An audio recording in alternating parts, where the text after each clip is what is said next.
The CBS 12 News I-Team is on Waste Watch today. Right now, local governments are under pressure from Tallahassee to make budget cuts and be good stewards of our tax dollars, and public transportation is in the crosshairs. Earlier this week, I looked at how cuts to Tri-Rail funding could impact hundreds of young students getting to school in Palm Beach County. And now we're bringing you another layer to the story. We'll go from trains to buses. That's because the I-Team has uncovered details about how a recent bus initiative burned up millions of dollars. And now state leaders have cold feet about letting the program go even one step further. Here's CBS 12 News Chief Investigator Mike Magnoli.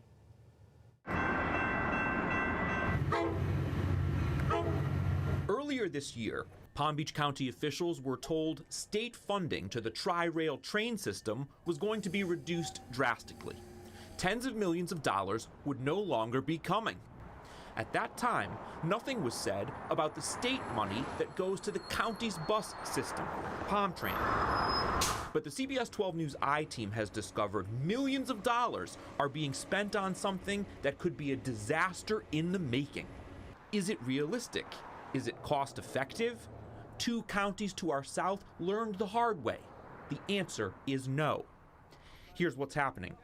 PalmTran says eventually it would like to convert its entire fleet, that's 143 buses, to electric vehicles because they're better for the environment.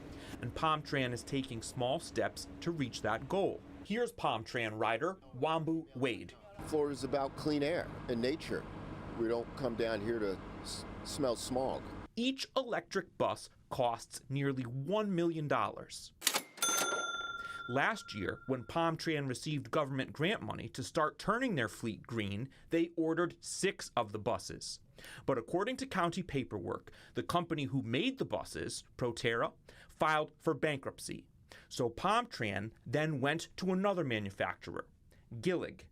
But talk about dodging a bullet. Broward and Miami-Dade were already in a deal with Proterra. And those counties had spent $126 million to bring in more than 100 electric buses. In Broward County, officials say the Proterra buses broke down every 600 miles, more than 7 times as frequently as their diesel buses. They typically need maintenance every 4,500 miles. Most of the buses don't work right now. And yup, you guessed it, the failed electric bus conversion is the subject of a lawsuit. When the Gillig buses arrive here in Palm Beach County, time will tell if they'll work better, but this technology is new. And as one mass transit expert writes, electric buses can actually lead to less frequent and less reliable bus service. And even with additional funding, they can distract agencies from improving their service. We had specific questions about the decision to buy the environmentally friendly buses, but PalmTran declined to do an on-camera interview. In a lengthy written statement, the executive director wanted to point out that PalmTran's 6 electric buses were fully grant funded, minimizing financial risk to the county while allowing us to evaluate this technology in real-world conditions. The I-Team followed up on that. We followed the money, and we learned indeed PalmTran did not ask the county for the money, they asked the state, applying to Florida's Department of Transportation and DEP. But now, given the trouble down in Miami-Dade and Broward counties, state leaders are pumping the brakes on electric bus conversion. And for PalmTran rider Sydney Dempsey, there are more pressing matters than the bus's carbon footprint. She says she can't afford a car right now, and she says Uber is too expensive. So the bus gets her to and from work every day. If they were going to spend money to make any improvements to the buses, what would you have them spend it on? Probably security on every bus, just for safety purposes for the drivers and all the people that are riding.